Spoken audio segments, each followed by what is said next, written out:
Ta-da. Okay, good evening, ladies and gentlemen, fellow photographers. It is May the 3rd, 2021, and we're here tonight for an image review. But first, let me tell you about the upcoming events. This Wednesday, we have a special session on railroad photography. Joe has really done a great job of negotiating with the folks at East Broad Top Railroad, and then he ran into Pete LaRue, and Pete's a railroad photographer who travels all over the world giving workshops. And he talked Pete into donating his time Wednesday night to teach us how to photograph railroads and locomotives and all that good stuff. So 7 o'clock Wednesday night. I sent the link out previously, but I will send that out again tomorrow in the follow-up email. And the purpose of Pete's session on Wednesday night, of course, is to prepare you for your trip to the East Broad Top Railroad on Saturday, May the 15th. Okay. Also, details were sent previously, but will be sent again tomorrow. Okay. East Broad Top Railroad, Saturday, May the 15th. That'll be a unique experience. Now, on Monday, May the 10th, that's next Monday night, a week from today, Joe is going to do a live image processing session. That information was sent out earlier. So if you want to have Joe process one of your images, you can follow the directions there and emailing your image to him. I have to go myself. Nobody's here. Okay, guys, Bryson, you're gonna have to mute yourself. You're gonna have to unmute yourself because I need to mute everybody. We're getting some background noise. So I'll do that. And then if you unmute yourself, you'll be good to go. Okay. On Saturday, May the 22nd, there's a trip to York to the Kiwanis Lake Rookery. Okay. Saturday, May 22nd, photograph some birds. And, the trips committee has met online and they're in the process of formulating some fabulous trips for this summer, about 2 per month or a little more than that. So look for that upcoming within the next week or two. But we're set now through the end of May at least, and then this will cover the rest. Those trips will cover the rest of the summer. If you don't see me or you won't see me for the next couple of weeks, I'll put it that way, don't panic. My wife and I are taking a road trip. We're getting in the car on Thursday and we're going to travel an estimated 5,500 miles by going out west and visiting some national parks and some other famous locations. So we won't be back till June, but thank goodness I've got Joe Farrell to fill in for me. He'll be sending out the emails and hosting the meetings. So have fun. So tonight, let's get started. We got Bryson Leidich. Thank you, Bryson, for joining us again tonight. We appreciate you taking the time and sharing your expertise. Bryson, if you don't know, is world famous. He can tell you a little bit about that, but he's been in this business a long, long time. He's been a professional photographer. He has judged competitions at the state level for the photographers of the Photographic Society. In the state level, and we are pleased to have him with us tonight. So as we did the last time, I'll ask the photographer for comments regarding his or her image after each review, but we won't open it up for comments from everybody. It just seems to take a little too long. So Bryson, it's all yours. Thank you. Okay, you can hear me, I trust. Yes, we can. Very good. Hi, that blank screen up there is me. Those of you who know me, hi again. Those of you who don't know me, Dennis gave you the basics. I've been a judge for camera clubs and for professional photographers in Pennsylvania, Florida, Indiana, New York, etc. And for the PPFA, the Professional Photographers of America, out in I was a convention speaker and panel judge. They judge by panels. They usually have 6 to 8 judges at a time. And they judge somewhere between 1,000 and 2,000 images in a sitting. If that gives you an idea of how much easier it is to do what you guys are doing. Um, uh, I'm sort of semi-retired or mostly retired, or I wish I was retired. Pick one. Um, I do occasionally get roped into doing some things for longtime clients that still want to irritate me, and that's perfectly fine. I don't mind that at all. I do a variety of things. I have done a variety of things. My primary aim in photography was architecture and interiors on one hand, corporate and business portraiture. And I did that for several very large corporations, including AMP and Gannett Fleming and Hershey Foods for over 20 years each, over 25 years each, actually. And also, I did a lot of macro and small um, product photography for AMP. And that's how I kept myself out of trouble. So I have had a variety of experiences. When you work in a smaller town like Harrisburg, Pennsylvania, instead of a big town like New York, you have to be able to do a little bit of everything. So anyway, I learned a lot of things over the years in my attempts to be a photographer. And one of them was that you learn more from what you did wrong than what you did right. And that sort of grabs a hold of my philosophy of reviewing images and judging images, because one of the things that the PP of A did were teaching me how to be a judge, and they actually do that, was that you start with a score of 100, and then you start subtracting points for things about the image that are not as good as they could be. And if you fall below a certain line, which happens to be 80%, then you can't get a blue ribbon. Then you go down to 70% and then down to 60%, and at below 60%, you don't get recognized at all. But the idea is that there's no first, second, or third place winner. There just simply is, are you a competent photographer or an exceptional photographer? And then you fall into one of three different categories. So that just gives you an idea of kind of where I'm coming from. So I'm going to look at your images tonight. My intentions are never to offend anyone, although, you know, that's always a little bit of fun on the side. But my intentions are to help you, hopefully, take better images. I think you learn by doing it, and then you learn by saying, okay, what am I missing, and how can I do this better? Your experience level, of course, is going to have an influence on what you do. So, you know, that's just a given. Once you've gotten up to about 127 years like me, you start running out of things to do wrong. But I'm not doing that. I'm still doing a lot of things wrong. So don't feel bad about yourself. Let me see what we can do here. Cardinal Rule, he's a great guy. This is good. I like the color. I like the basic idea. I think the capture is good.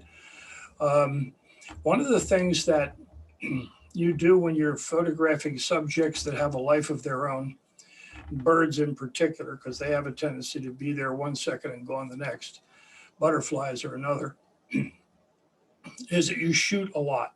You don't just take a picture and go, wow, that was really great, or immediately chimp on the back of the camera.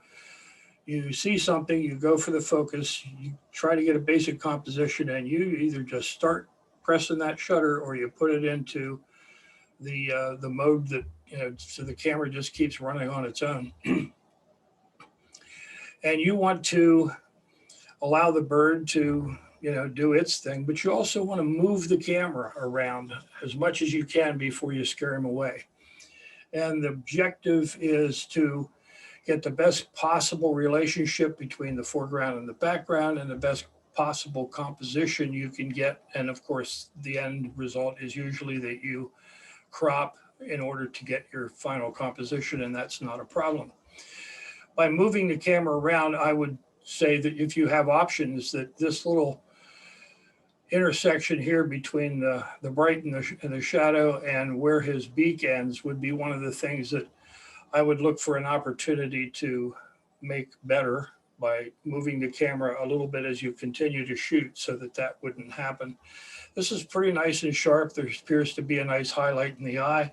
And when you're shooting any kind of animal, and birds in particular, that highlight in the eye is extremely important. That shows life, and it also shows your point of focus. So it's very, very important. The only thing I like this, I wouldn't do much about it at all, with one possible exception, and that is if I were to crop, I wouldn't crop quite this tight. I would leave a little bit more room out here. There's several different ways to determine composition. If you want to go with the rule of thirds, because that's the simplest one to work with when you're getting started, he's a little bit out on the left edge of that. And I think I'd like to see that eye in here, or better yet, see the frame out here a little bit so that that eye ends up more into that, that portion of the composition. But it's a very good shot, good one.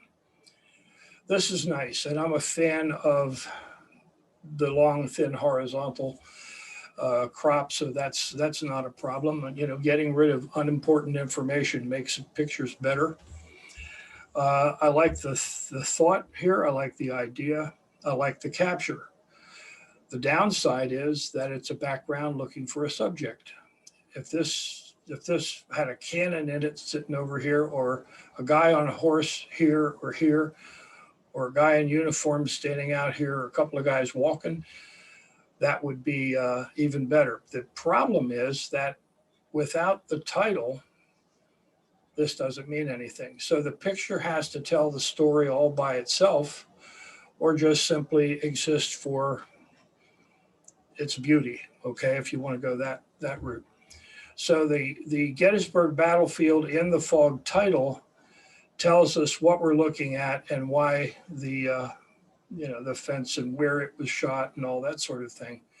But without the title, then there's less information, if you will. So, but it's well done. I like the fog. I love fog, so that's not a big deal, and a pretty good shot. Bryson, are you okay if we take a minute to ask the photographer to comment? Oh, I'm sorry. Yeah, we won't open it up to everybody, but it's interesting to hear what the photographer has to say. Be my guest. Who did this one? Thanks. Yeah, do we have the photographer for the Cardinal here? Yeah, it's Richard Scar. Okay. Thanks, Bryson, for your comments. By the way, I used to head up global corporate communication at AMP, so I signed off on your invoices. So I'm glad you said nice things about that picture. I really appreciate that, Richard. Thank you very much. Okay, number two. This is my photograph, Dennis, and I showed it, I think, this past year here in Get.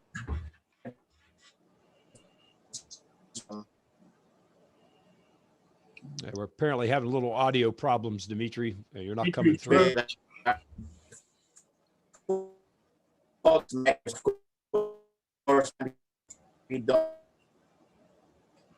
Wow. Yeah, I'm sorry, Dimitri. We can't hear you. It's the audio is not coming through. Maybe we can try coming back to you a little bit later. It might improve. Okay, let's go on to number three. Number three. When Autumn Never Comes. I like this. I think if this were my backyard, I'd be a lot happier than the one I own, which is not nearly this attractive. The colors are good. The basic balance of the image is good. I like the fact that the introduced color up here at the top and what's going on down here at the bottom mirror each other, and that sort of balances the thing out. Looking at the concept of, okay, what could be better about this? I think if this tone at the top, the color, and I don't know if it was introduced in post or if it was introduced using a filter, but I think it's a little strong. I think if it were weaker, because we tend to think that, you know, as you go up in the air, the sky, everything gets a little bit brighter. I think it's a little heavy in the color and in the density. for the image. I think I would back off on that a little bit. This isn't something, by the way, that I just do when I'm looking at other people's pictures. I share my images with other people and I ask them for this same kind of feedback. And I spend a lot of time looking at my images over and over, day after day, and saying, not, well, this is great. What did I just do here? This looks wonderful. I look at my pictures and say, okay, what could I do to this image that would make it even better than it is? And you just keep fooling until you can't stand it anymore. But it's a good photograph, and it's I think pretty well done. Who did this? This is mine, Elaine Shook. Yes, Bryson, I did introduce that color in post via a gradient color filter. And the reason I did that is because truly I was trying to get an autumn look to this photo.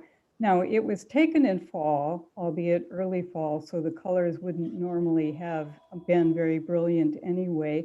But that particular year, we never did get autumn color because the temperatures and the moisture were just not right for color that year. So later on in the year, I got a little desperate and I decided, well, I'm just going to make it look like fall. And so I introduced that warming filter top down to make it look warmer and look like it was, add some autumn color to it. Good, very good. Well, there's several ways to do that. You picked one of them, and of course, there's no such thing as wrong. It's just a different way of doing things. But one of the things I do is I try to introduce something like this intensely. In other words, you overdo it to begin with, and then you just start to back off on the opacity of the layer that you use to create the effect until the whole thing just seems to sit there and look right.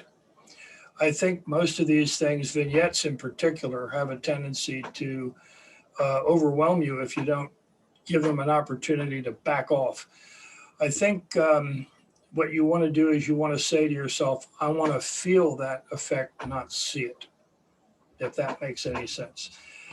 But good job. Nice picture. Very well. I hope that's not your backyard, because I'd be very jealous. It's my front yard, Bryson.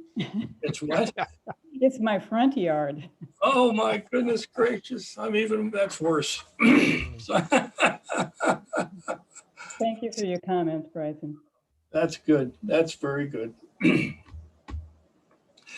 Now here, excuse me. Hold on a second. One of those days. Here, I think there's two issues that I have to deal with. One of them is that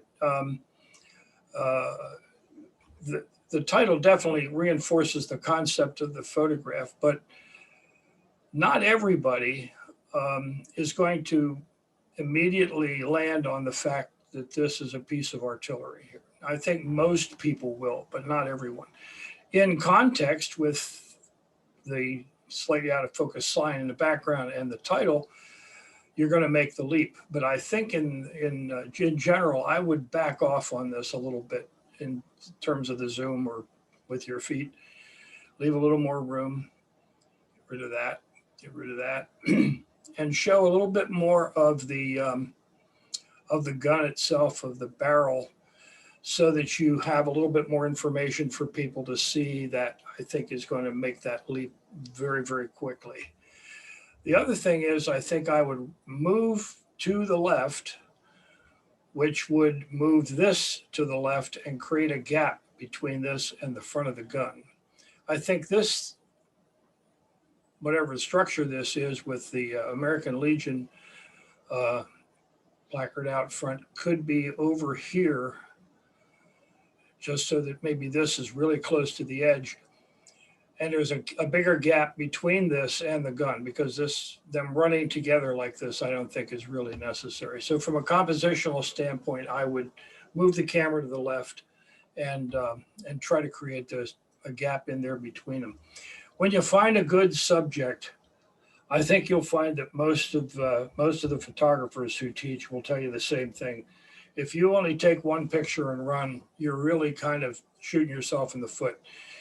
Once you find something like this that you think is worth the effort, then make a better effort, make more of an effort by shooting it from different angles and zooming a little bit and moving a little bit in order to have the option later to pick the best shot from a group. Excuse me. Because I don't know about you, but what I see with my eye, what I see with the camera, and what I see on my monitor are three different things. And I very often find pictures on the monitor that are better than what I thought I had when I shot.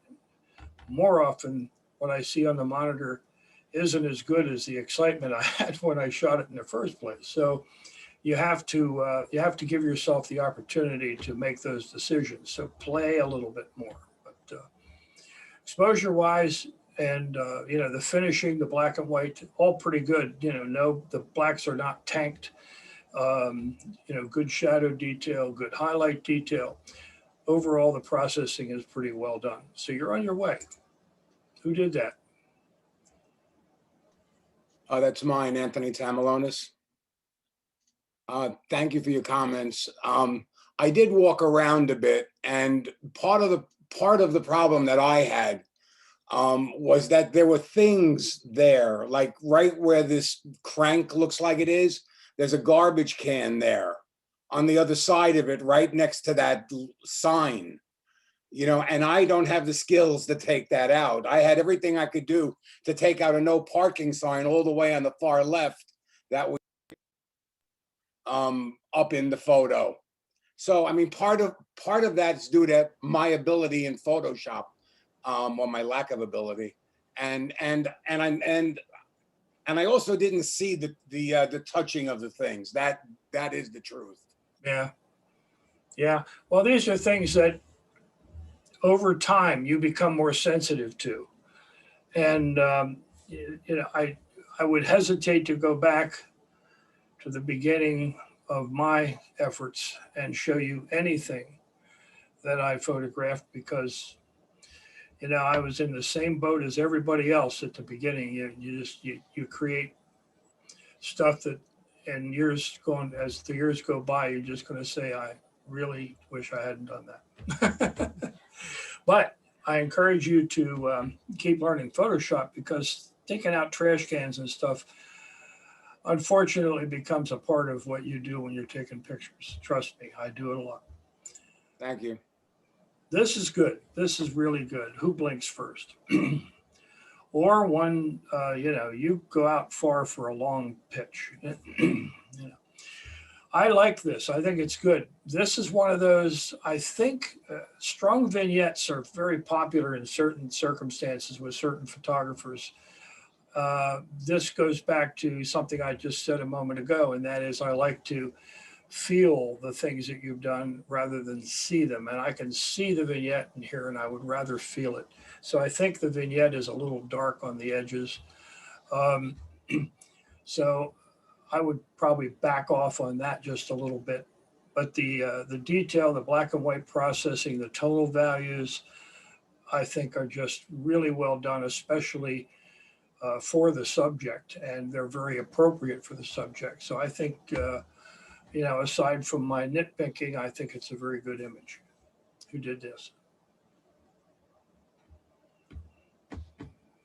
Nobody owning up? It's a good shot, man. Take the Yeah, take the credit when you get it. take the credit when you can.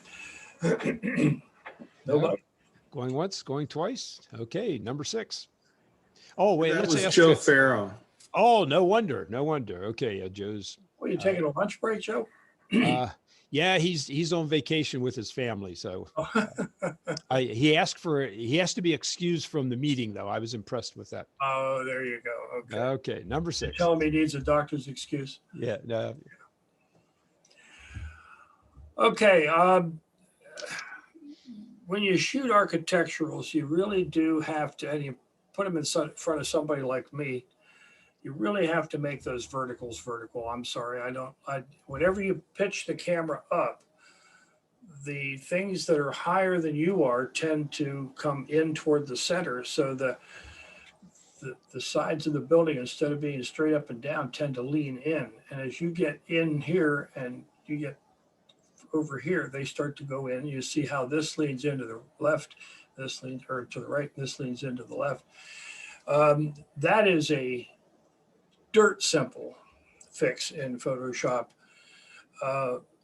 And actually, I think you can do that in Lightroom without too much trouble. So I would highly recommend you learn how to straighten things, because it's not hard to do and it's worth the time. If you're only working in Lightroom, my next criticism would not be valid because it would drive you crazy. But if you work in Photoshop, all of these lines, the wires, make them go.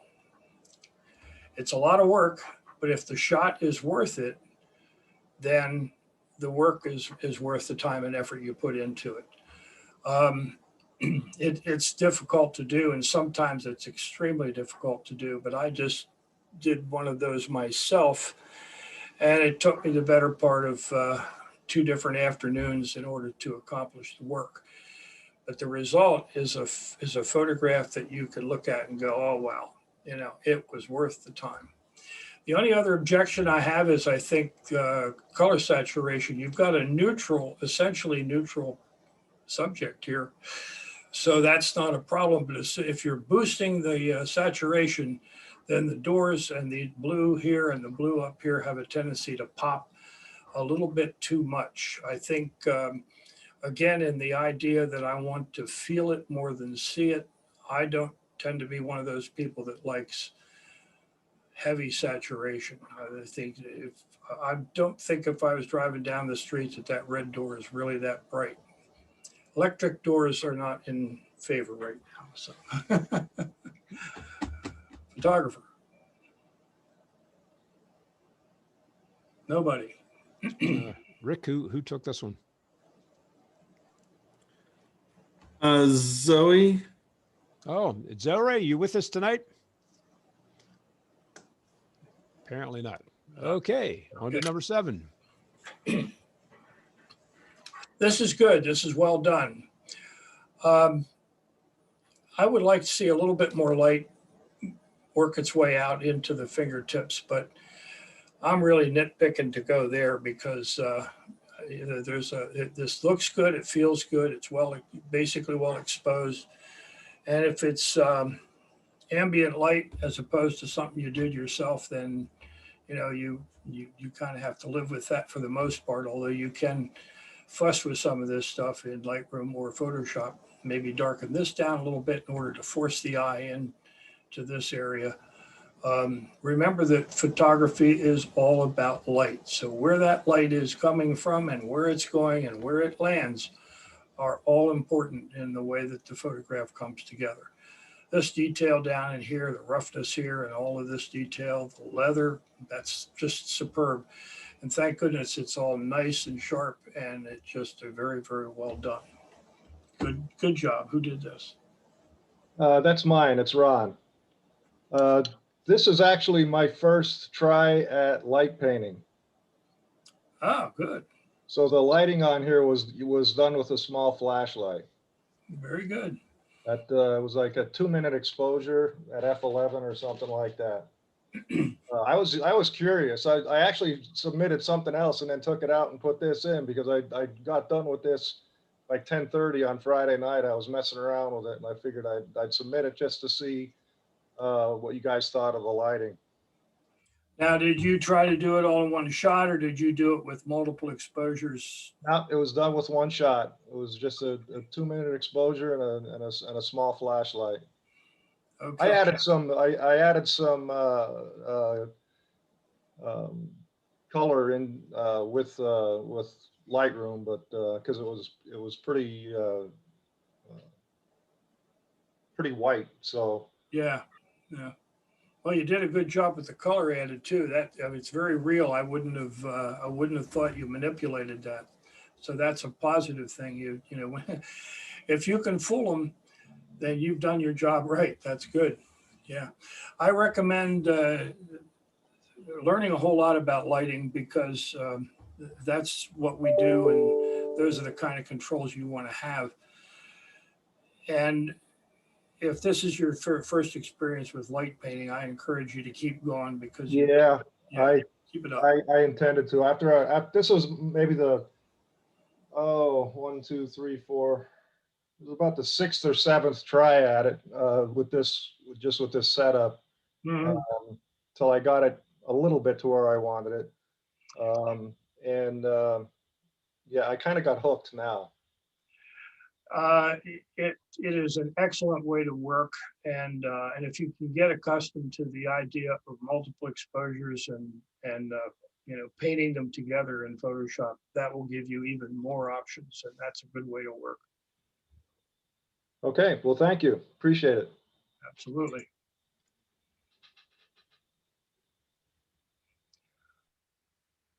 Should this have been titled My Grandson or My Son? Good idea, basically nice shot. I kind of think I would have either cropped it or shot it a little bit tighter. Because if you're really interested in him, if he's going to look at you instead of looking at what's going on, so that it becomes a game shot. So now it becomes more of a portrait because he's looking at you, then I think there's too much support. So I would probably crop in on that a little bit. But it's basically well done. Thank goodness there's good light on his face, and that's really what makes the difference there, and that's a good thing. My primary objection is I don't know what the darkness is that's gone through here. It looks like somebody tried to burn something down. If you're working in Photoshop, there is a tool called Dodge and Burn. It's one of the first things that I tell people not to do because it just really doesn't work well. There are much, much better ways to approach this and make it felt instead of seen. This is way too badly done or wrongly done or something of that nature. So, because if it shows up that quickly, then it's not something you should do. All right. But the idea is good. I think the execution, basically to start with, is pretty good. Overall exposure seems pretty good. Just little details. Watch the details. Who did it? Yeah, thanks. It's me, Dan. I did the, but like you said, the sky I tried to hit by just lowering the exposure on it. And yeah, I see your point there. And then opposite on the face, actually, I did up the exposure right on his face. And I think those are about the only two Lightroom edits I did on that, aside from the crop, just to keep it kind of long and narrow. Did you do this with an adjustment brush? I did it with like with the circle along the oval kind of thing, and then just took the exposure down on it. Yeah. Okay. Well, again, once you have that exposure slider there on the right-hand side, that's movable. You can make that go back and forth until things. Right. I think if you overdo it and then back off, generally, if you get back to the point where you say this is real close to what it started, and then let go, you'll discover that you already darkened it more than you think you did, and that's going to. Right. Okay. Good. Good Thanks. shot. Good shot. One of the things you can do with, if you have a group of photographers who can share with each other and be critical of each other and help each other out, which I think is a good idea. One of the things you want to do is send them this picture in an email. And the question you want, if you say anything at all, usually what I do is I send the picture and go, okay, hit me. And then somebody says, well, this is distracting, or that's too light or too dark or whatever. Then the next thing you want to do is say, what do you look at in my photograph? And they'll tell you something different than you think, because you're the photographer and you know what you were looking for and you know what you were after, and the title proves it. So a closer look inside says, pay attention to the middle of the flower. But that's not what the photograph says. The photograph says there's a flower in the middle of all this green. And I think this wouldn't be too hard to fix in Lightroom. I don't think you would need to go to Photoshop to get some real value out of this, because these greens, especially the brighter areas, could all be darkened, and the maybe even the hue could be shifted away from a little bit of the yellow here. The whites and the reds here could be taken down and everything, all of which would let this be of more importance and a little bit brighter relative to everything that's going on. Remember that the eye goes to a point of focus, it goes to motion, it goes to the brightest thing in the image, and it goes to the most colorful and saturated thing in the image. So what you have here is dark, unsaturated, and it's surrounded by a whole lot of things that make your eye want to go there instead of looking inside. In addition to that, if that's what you really want, I would have cropped this a bit tighter as well. And, but you know, I think your concept is good, but did you discover that after you shot, or did you think of that when you were shooting it in the first place? The outside edges here appear to be sharper than the center is anyway. And that would be one of those things where if you're working with autofocus, you want to get off of that and get on manual focus so that you could really nail the sharpness in the part of the image that you want people to see. The heck with the rest of it. Okay? Who did? Bryson, question for you. Yeah. If you focus on the stamen in the middle part of the flower, would you be concerned that the edges of the petals might be out of focus? Would you also want them sharp? If this was my primary intention, I wouldn't worry about the outside. Yeah. And in fact, if you keep the depth of field more shallow and focus in here, I think it will become very obvious that your intention is for the person to look here and allow this to go out.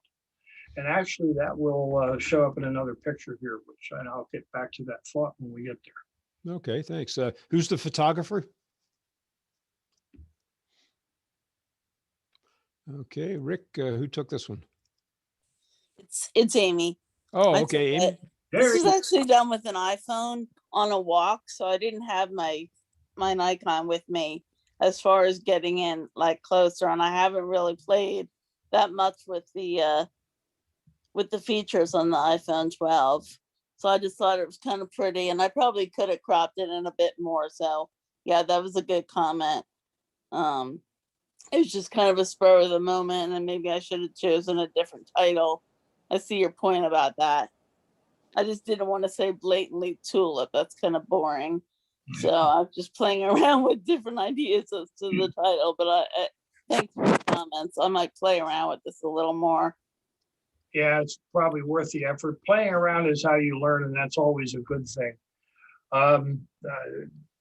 I really can't tell you how many times I've spent an hour working on a photograph and then trashed it. So, you know, keep going, keep working. Yeah. I like this. This is pretty well done. The balance of tonalities is good. The composition is good. And the blurred motion really gets the point across. If you'd have froze this guy, you would have kind of wondered why he, you know, how he was balanced there, and that wouldn't have been good. So this whizzing by is very good. There's a school of intentional camera movement, and there's also a school of intentional subject movement, and that's what this falls into. And they're all part of an overreaching concept that could be called abstract impressionism, and I'm a fan. So this is good. Now I assume that she's like a monitor or something, that she's not just some poor soul that happened to be standing there. We got a badge here and a flag and stuff that tells me that this is an event. So it all works pretty well. I think this is pretty well done. Who did that? That's Mary Eileen Carson's photo. It took a lot of tries because I kept getting a sharp motorcycle shot, and I wanted a blurred motorcycle shot with the monitored area. She was a monitor. Yeah. So yeah, I've got a whole lot of rejects surrounding this one. But yeah, this was at the dirt bike track field trip we took about a week or two ago. Ah, And I really wanted, I mean, I took some of this, you know, the shots of people on their bikes flying through the air, but I wanted something a little different. So I started focusing on that monitor and trying to get something different. good choice. Good choice. Thank you. And Thank- well done.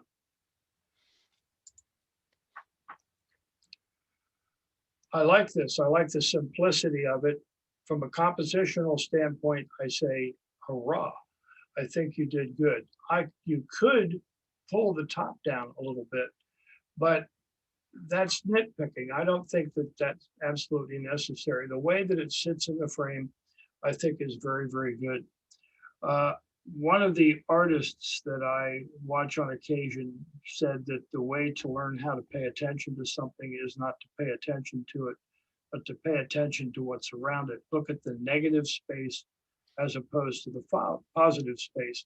And in this case, everything that isn't a leaf is negative space, and that's what gives it a place to live in, and that's what makes it interesting. I think if it were possible, and this is again, you know, nitpicking, but I think from here along this ridge line all the way down to here, if that were sharp and that were the primary plane, that would also work. And in order to have that whole thing in focus and sharp, you would have to be the plane of that line and the back of the camera would have to be parallel. So that would be one of those things you'd have to set up and make sure that they're both there together so that the depth of field wouldn't become an issue. If you could do that and pull this in to sharp focus as well, then I think that would be also another very strong image. I'd get rid of this little tiny thing that doesn't make a lot of sense. But other than that, I think this is really nicely done. Who did this? This is Mark Albano. I did. Bryson, thanks for the comments. This was one of these things that I was actually out doing bird photography, so this was shot at a very close distance with 560 millimeter lens. Good. So I had a really shallow depth of field to deal with. Yeah, good. Well, it's good. It's good. And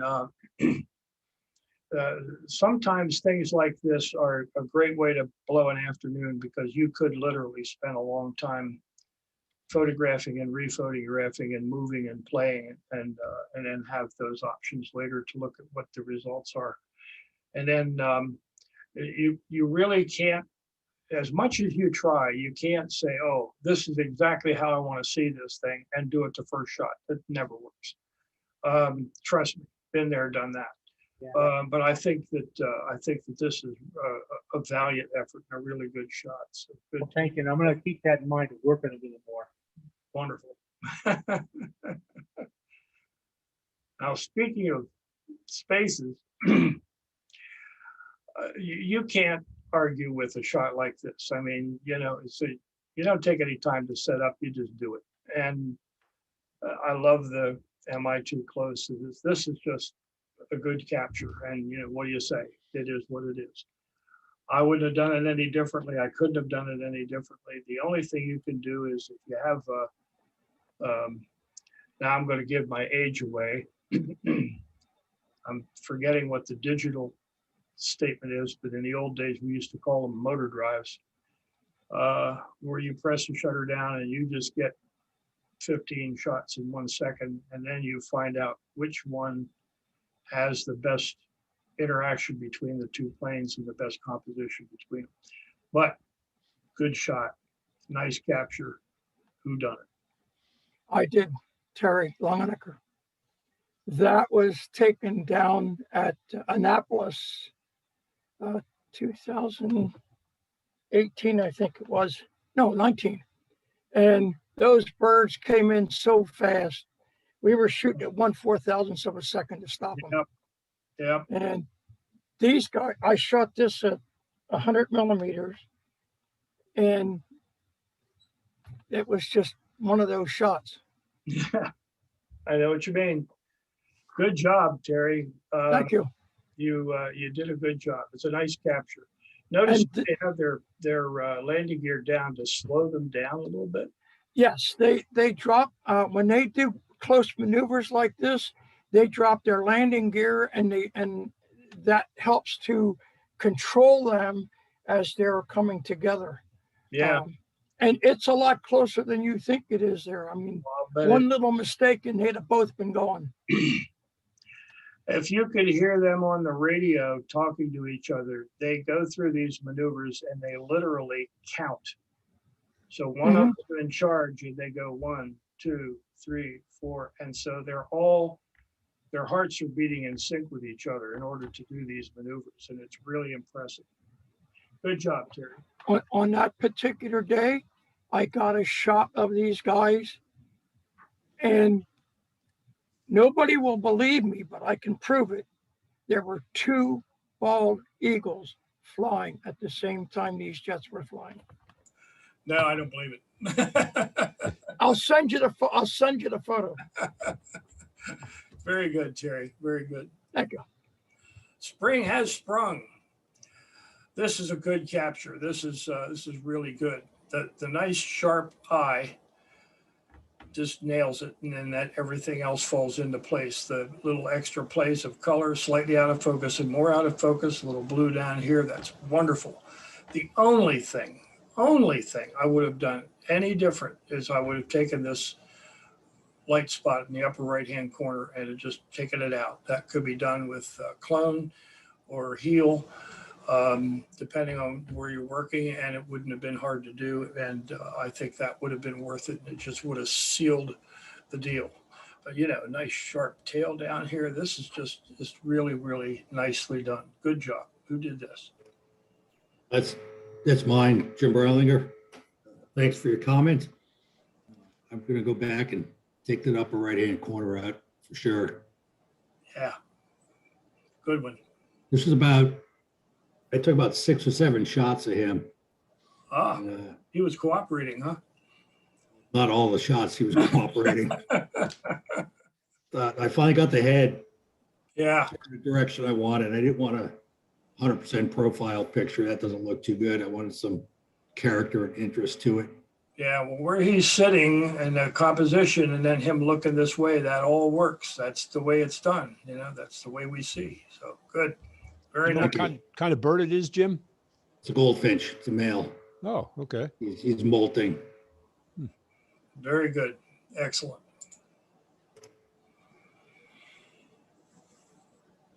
This picture is sold by the title, The Soccer Mentor.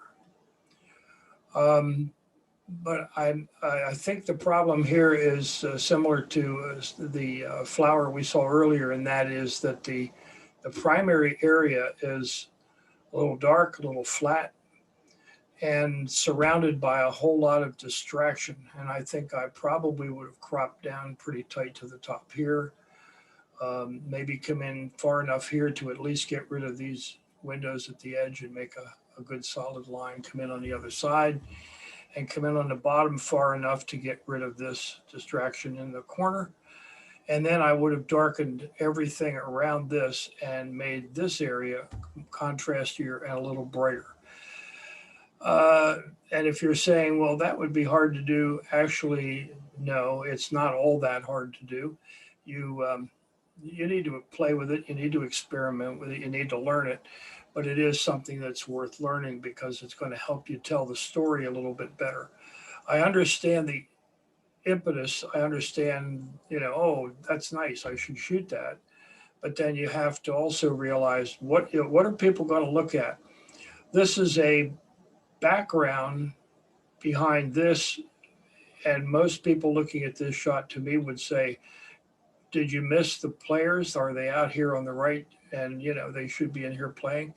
Or possibly even if there were people playing in here, it would make even more sense. And that could be kind of nice too.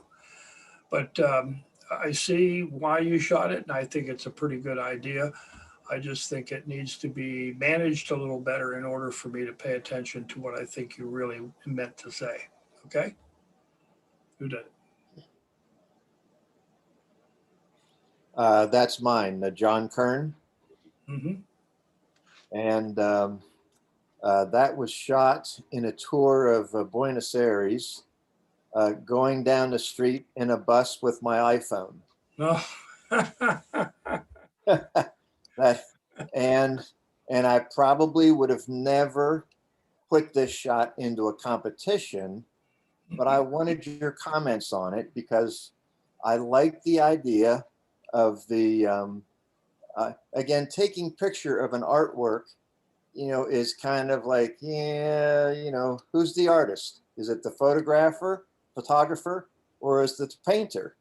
So this was a painting done on a mural on the side of a building, but it was a soccer hero from Buenos Aires with a kid, and it happened to be, and I didn't see this before, and it happened to be right at the end of the soccer field. Yeah, very good.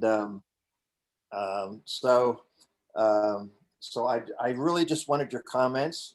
I wanted some ideas of what you thought about it, but it was a one-shot wonder.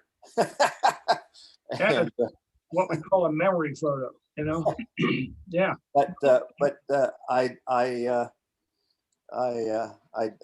like some of my street photography. I like some of the stuff I do, and it was just one of those shots that, all right, I got the barbed wire around the fence with the soccer field in the middle, and this was one of Buenos Aires' famous soccer players, and this field is at a school where kids go out and play soccer all day long in their free time. So anyway, I didn't want to crop out too much because I wanted to show it was a cityscape, and it was, I know there's cars on the left, there's bushes, but it was, I wanted your comments, but thank you very much. It was, I got out of it what I wanted to. Good, very good. Thank you very much, Bryson. Wonderful. I mentioned abstract impressionism earlier, and this is definitely in that category. I'm not entirely sure how it was made. I'm not entirely sure which part of that concept this falls into, and I don't really care. I think the primary thing you're looking at when you're looking at a picture like this is, how does it look, and does it get across what I want to say? Does my eye go where I want people to see it? Does the picture flow? Does the composition work? Do the colors work, et cetera, et cetera? This isn't bad. This is pretty good. I think you have to remember when you shoot stuff like this, or you create it in any other way, that all of the rules, if you will, I'm a non-rule guy, but if all the rules still apply, you have to have composition, you have to have movement, you have to have a place for the eye to land, which could be called the subject, whether it's a real subject or just an impression of an idea. Everything that applies to recognizable photography that satisfies the left side of your brain still applies when you're satisfying the right side of your brain. And this is a right brain photo by all estimates. So it's pretty well done. I think it could be a little stronger in having a significant subject. I'm going to suggest this as the landing spot, so that in that respect, that would be where I would want to go. But the only way you know whether you're getting anywhere with these is to just play until something feels right. That's it. Whose job? Hi, this is Dave Marchetto. Thank you, Bryson. I appreciate those comments. That all you have to say? Well, actually, it's a pinhole camera image. Oh. Mike Donovan gave a talk a few weeks ago for the club, and I was really impressed with the whole concept. I used to think pinhole cameras were something you did in science class out of an oatmeal container. There you go. Very good. Well, that's how we learn. Play. Outcrop. Title's almost unnecessary, but that doesn't matter. This is nicely done. Good exposure, good balance, good composition. I really wish that I could, eliminate spray cans from the world. Because this stuff to me this isn't where art is made, this beautiful spot should not be fussed with like this. But the image itself, the capture says a lot, and it's really, it's one of those places that at my age I go, no, I'm never going to go up there. It's too much walking. But it's a good photograph. It's well done, nicely seen, nicely balanced, etc. Whose job? Who done it? That's mine, Bryson, Norbert Fry. Thanks for the comment, Bryson. What I did is I shot this down low. I shot with a 15mm lens. Wow. And I got down low on a tripod and tried to shoot up to get the feel of it going up to over that outcrop. That's what I was going for. Yeah. And this graffiti in this place is just, it's unbelievable. Yeah. It's everywhere. Yeah. Well, you accomplished what you intended to do, and that's a good thing. So yeah, good job, Norbert. Very good. Bryson. Now we're talking about in and out of focus here, Dennis, earlier. Compositionally speaking, I'm thinking that what I want to see be my primary subject here is right here. This is the center of the flower. This is where my eye wants to end up after everything else is done. So compositionally, I think it's a little bit closer to center than I would like it to be. If you put something in the center, then I want it to be in the center, and no question about it. I don't like ambiguity in that respect. But I'd like to see this down a little bit lower and off to the right, or down a little lower and off to the left, in order for it to sit in more of a sweet spot visually. But the in focus, out of focus conversation is very important here. What's happening here and here and here is absolutely wonderful. Look at all this soft focus stuff that just bleeds color from one tone to another and everything, and says wonderful things. But if this is where you want to look, you don't want this sharpness to take over your eye. And that's what happens here. The focus is too close to the camera as opposed to back in here. And so these elements become what you look at by default. Your eye, remember, goes to the bright and the subject and the sharpness and the contrast, all by default. That's just the way our brains work. So this kind of softness is what I would be looking for. You could create that softness in post with this area. So, you might want to consider that if this is something you feel you could work on a little bit more. But I'd move this, and then I would soften this and just blend it in a little bit better so that that eye ends up exactly where you want it to be. You're controlling where people look. That's the whole thing. That's mine, Bryson. That's mine. And I like thank you so much for your comments, because once you pointed out that one that should be off center, you're right. I didn't even think of that. And softening the left side, I didn't realize it wasn't soft. So thank you very much. Well, I think I'd like to see you do something with this and then have it show up again, because you can't fight this kind of beauty, right? It's just there. So you have to work with it. Thank you, Bryson. Very nice.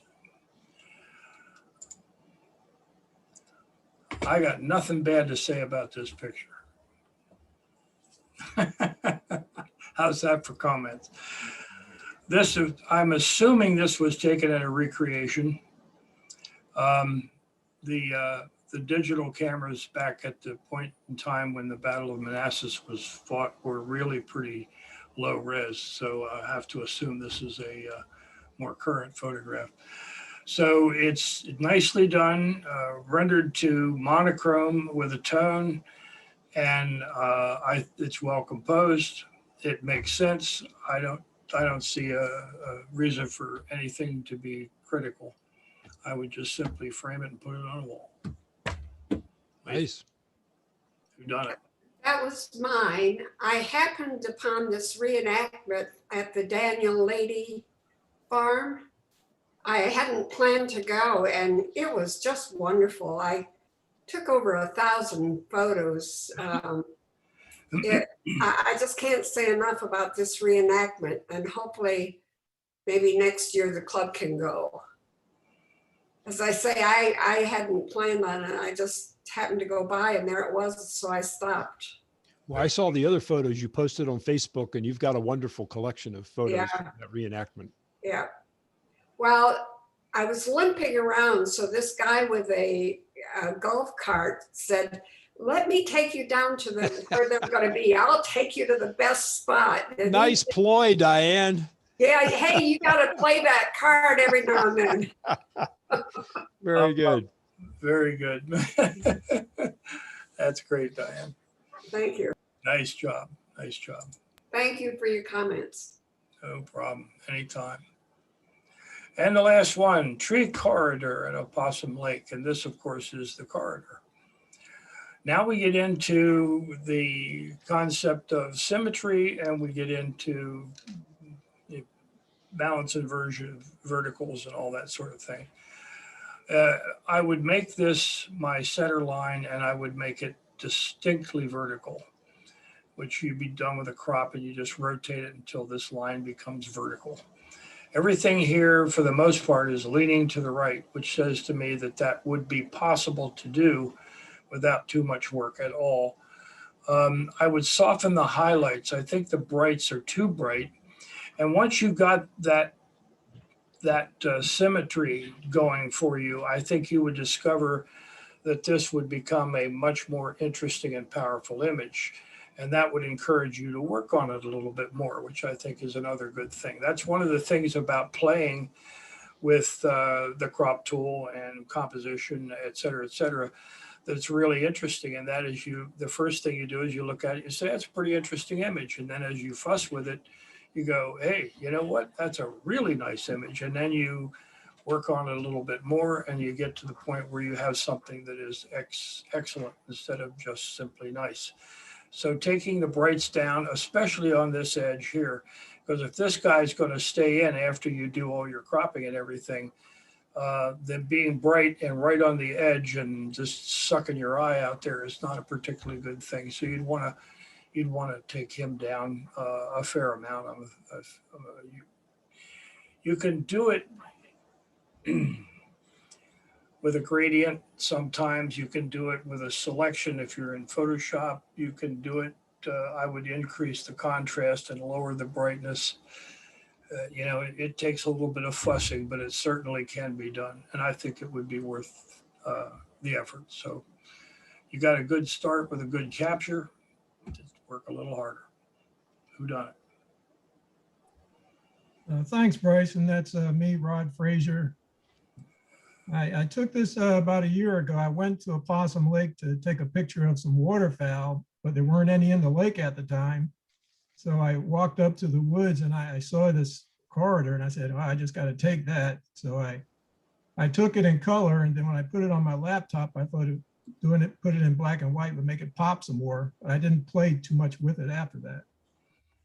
Yeah, well, you gotta just keep playing, I think. And when you convert from color to black and white, then one of the things you want to play around with is your white balance and your tint, because sometimes you'll discover that the blues in the sky and the different tones on the trees will translate differently to black and white. And that effort is worth playing with too, because you'll discover things that you didn't expect to happen will happen. But you got a good start. Just keep on working, okay? Thank you. And that's the last one. So okay, Bryson, could we jump back to image number 2? Dimitri was having audio problems earlier. Dimitri, let's try it again. Would you like to comment on your image? Yes, can you hear me now, Dennis? Yes, we can. All right. Yeah, I saw this photo here, I think this past winter in the battlefield, what I go almost every day, especially in the winter time, simply because of situations like this. Because in the summertime, everybody takes the same photo, the same weather, same everything. And this gives it a little different kind of concept and makes it softer and a little more moody, which resembles the notion of the war, of death. And I have many photos like that in the fog and snow and everything else. I like them. And since I live, this is about a mile and a half from my house, I just took another shot. Okay, thank you. At this time, let's open it up for comments or questions for Bryson. Bryson, I have a question for you, Terry. Yeah, Terry. On my photo there with the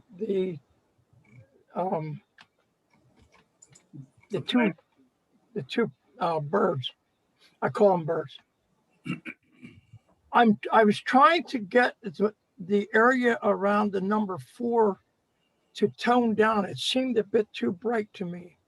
How can you do that? I've tried several different tools and I just don't have any luck. Well, it really depends on how specular that was. If the reflection of the sun onto the sensor was strong enough, it would clip and it would be very difficult for you to accomplish anything at all. Okay. Without seeing the file, I can't make too many comments, but I think doing the selection and selecting the tonal area of highlights and playing with that slider that starts at 190 and just kind of move it back and forth until you pick up this area. So you don't want to see the blues, you just want to see these whites. Mm-hmm. And then then you can you go to selective color and add black to the whites, or go to curves and take the upper right hand side of the curve and pull it down so that it grays this down a little bit, and see if one of those two techniques would help you out a little bit.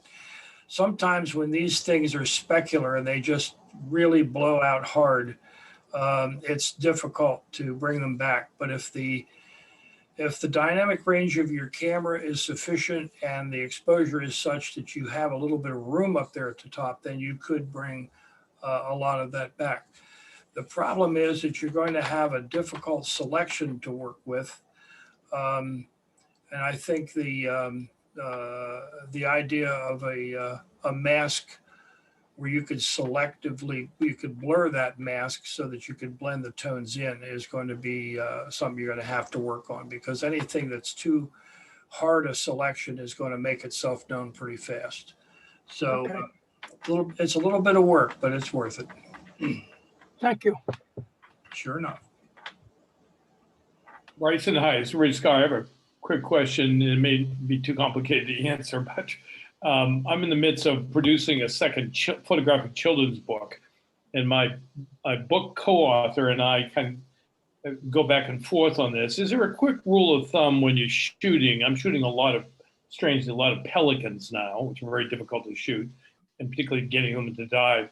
Is there a quick kind of reference point when you're looking at an image in Lightroom, for example, untouched? Like my book partner, for example, says just expand it out to 400% and see the resolution, the clarity. If it's not fairly clear, then it won't print in the book very well as photographic. Is there a rule of thumb like that, or am I oversimplifying it? That's a hard question to answer with the information you've given me. I'd actually have to see an image or two that you're talking about and have a discussion on that. I doubt that there's a rule. Are you talking about the tonal value or the sharpness, or? No, it actually has to do more with sharpness and noise. Well, the more you can reduce noise, the better off you're going to be for something to reproduce. Yeah. You got to remember when you're looking at it on screen that you're looking at it, if you're looking at it at 100%, real pixels, it's 3 times what it's going to end up being in terms of reproduction. So it's already 3 times bigger. So you're looking at a lot more detail than the actual printing will show. Oh, okay. That helps. That helps. Right. So then if you go up 400% from there, then you really are looking at fine detail, and it would be hard to make a judgment call on that without seeing an image. Good. Thank you very much. I'll be calling my co-author now. Thanks. Sure enough. Other questions or comments for Bryson?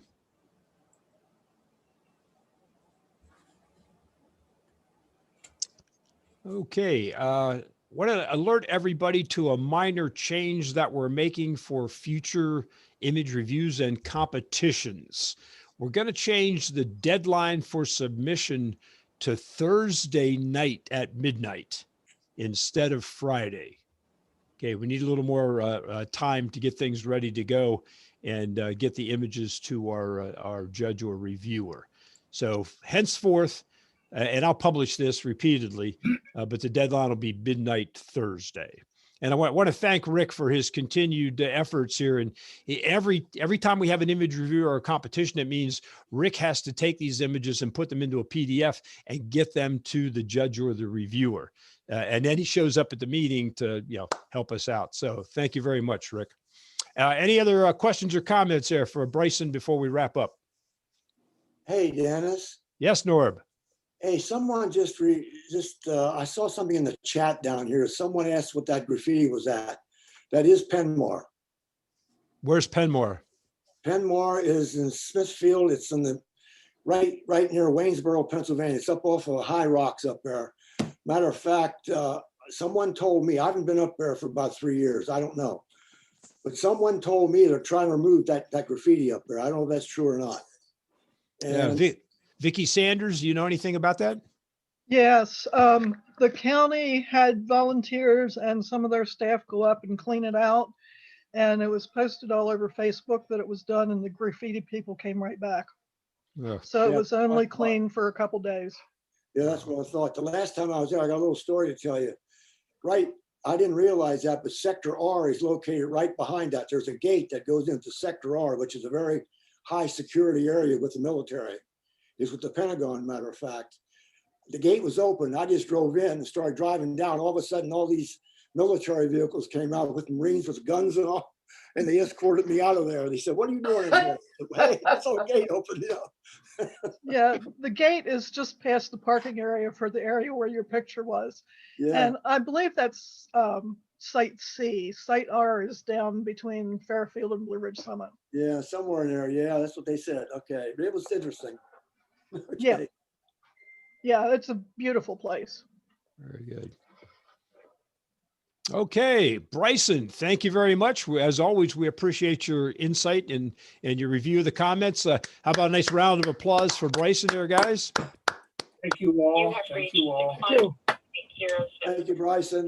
Okay, as usual, I get the follow-up email out tomorrow with the link to the recording and a mention about all the upcoming events. So thanks, guys, and good night. Thank you. Good night. Thank you, Dennis.